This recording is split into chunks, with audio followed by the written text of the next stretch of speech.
How to fix guided access not working on iPhone. To get started, first of all go ahead and open up the Settings application on your phone. Once you're here, go to Accessibility as shown.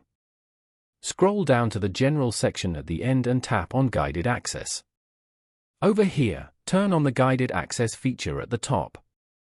Guided Access keeps the iPhone in a single app and allows you to control which features are available.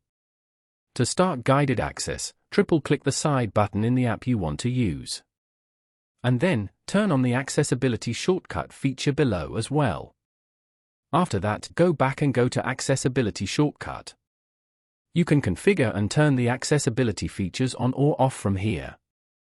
As you can see, the Guided Access accessibility shortcut is currently turned on. Following these steps, you can easily fix guided access not working on iPhone. Thank you for watching. Please leave a like if this tutorial helped you, or leave a comment below if you have any questions related to the video.